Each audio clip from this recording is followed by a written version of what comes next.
Hey guys, welcome back to my channel. Today I want to talk to you about something that I've noticed in my little urban garden.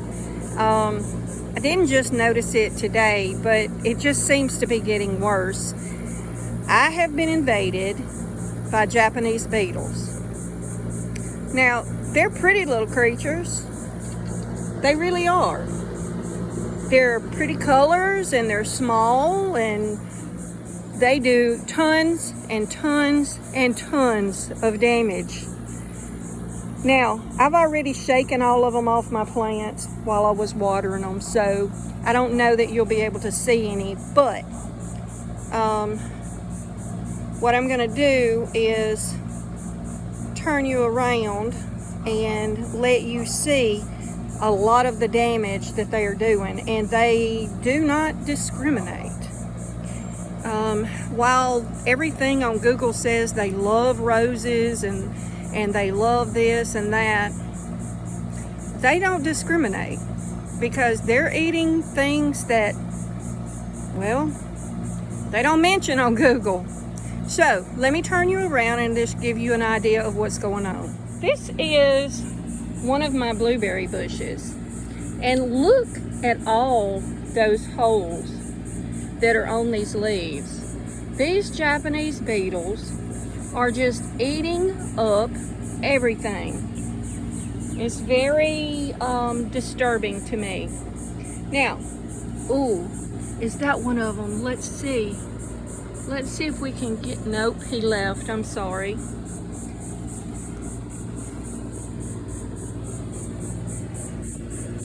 There's a very small one, which you're not going to be able to see his nice colors, I don't think. But he is very small.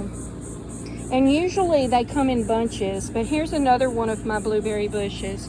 And just look how they have eaten up these leaves. They just look awful. Now, as I mentioned in a previous video, everything that I garden is organic. I don't use insecticides and what have you. I just don't. I don't even use neem oil because I just feel like that's kind of cheating. Of course, that's just my opinion. Now, this is my green beans that I planted in June so that I would get a second growth.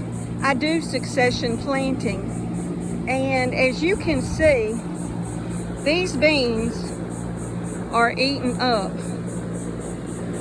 But what's most amazing, look at my strawberries.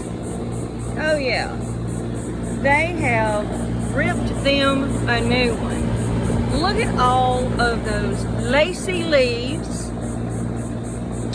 But you know what's really weird? Is let's look over here at my Meyer lemon. Supposedly, from what I can find, they're not supposed to really care about Meyer lemon, but look what I found this morning.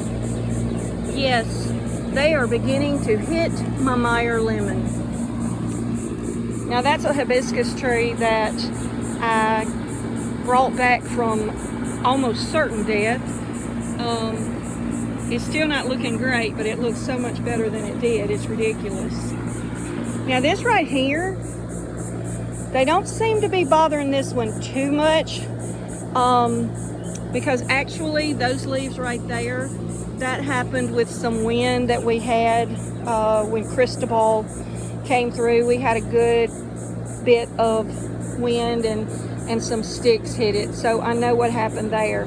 But let's look under this lemon tree. Look at my lantana. I have lacy-winged lantana, and it's not supposed to be. Just look at that. But look at my little lemons. Aren't they cute? I just love my little variegated lemons. I can't wait to see how they taste, because that is a new thing to grow for me. This is also a new thing for me to grow. I've never grown limes before, but my little lime tree is loaded. It has just tons of little limes all over it. But thankfully, the Japanese beetles don't seem to care anything about the lime leaves. They seem to be leaving it alone so far. But this is some sweet mint that, as you can see right here, they are not leaving alone, because there you see one there, and there you see one there, and usually they're in clusters. But I've disturbed them because I sprayed everything when I watered this morning. So I've kind of disturbed them. And here's my avocado tree. I would like for you to look at this. They are chewing on my avocado tree. I don't have any fruit on it just yet.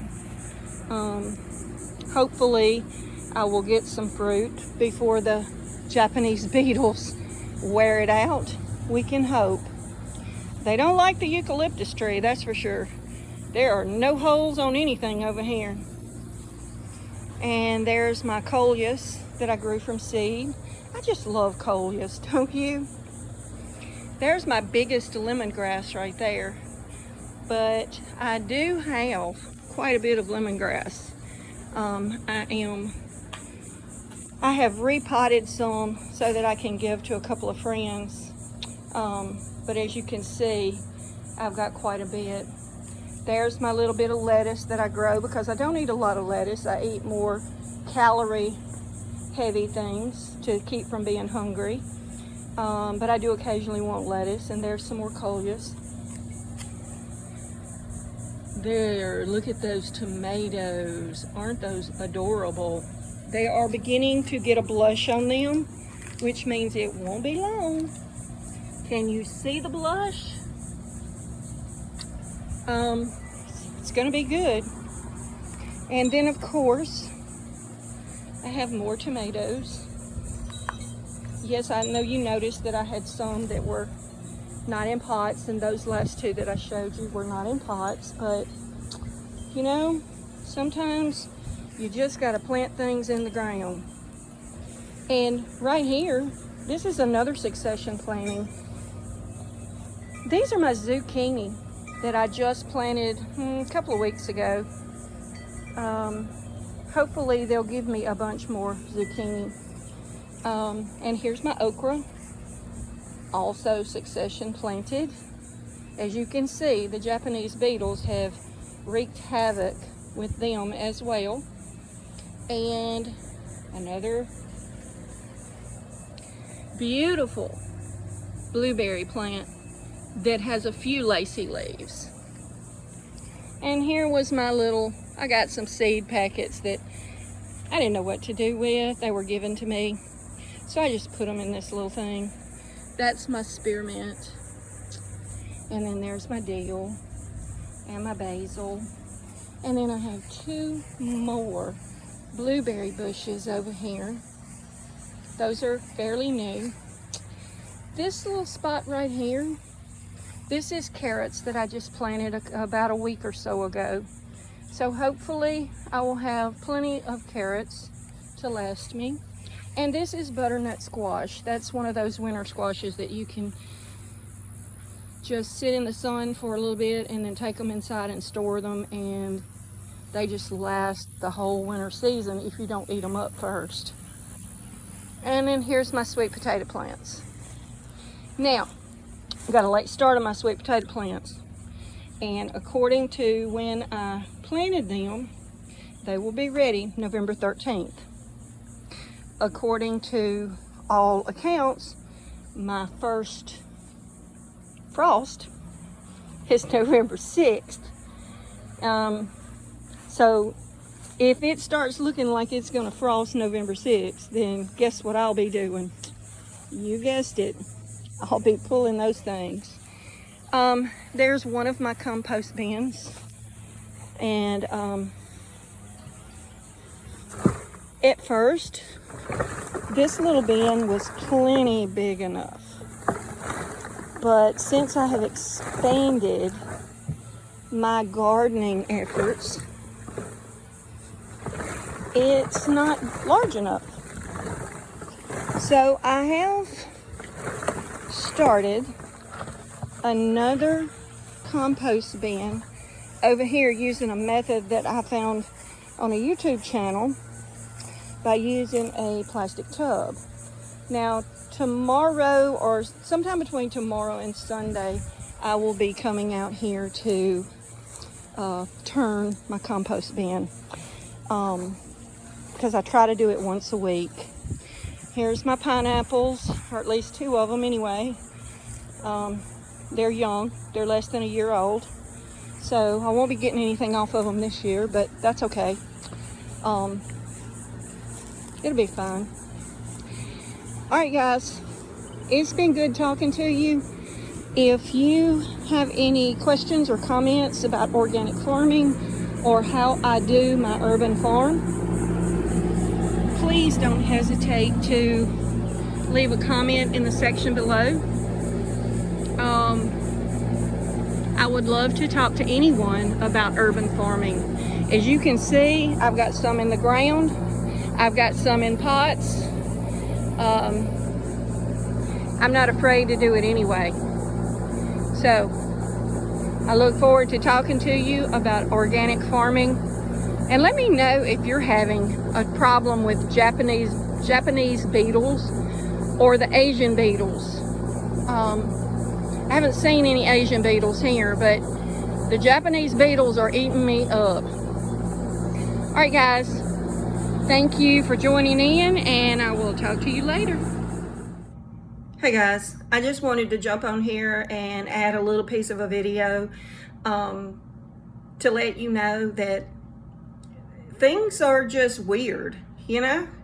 I posted the video yesterday about going back to school, and I posted the one today about the Japanese beetles, and that's kind of the way things are going to be. I go from one topic to another. Next week I'll be back in the classroom working on getting everything ready for the start of school. Teachers go back on August 3rd, and the students come back on August 6th. I believe in the previous video I may have said April, so keep in mind that was not correct. If you like my video, please click the like button down below, just to help with YouTube's algorithm, to get my videos seen. I want to build my channel, and I want to help as many people as I can. Like I said, there will be organic gardening, urban homesteading, urban farming, herbs and how to use them in many different ways, and not just as culinary herbs, because they have many more uses that as a people many of us have lost the ability to understand and use, and I would like to educate people on how they can use some of these herbs. Now, I'm not a doctor. I don't pretend to be a doctor, but I do know what works for me. So with that being said, please subscribe down below, and then click on the bell, and then however you choose to receive your notifications, that's the way YouTube will notify you when I upload a new video. Thank you again, and I'll see you next time.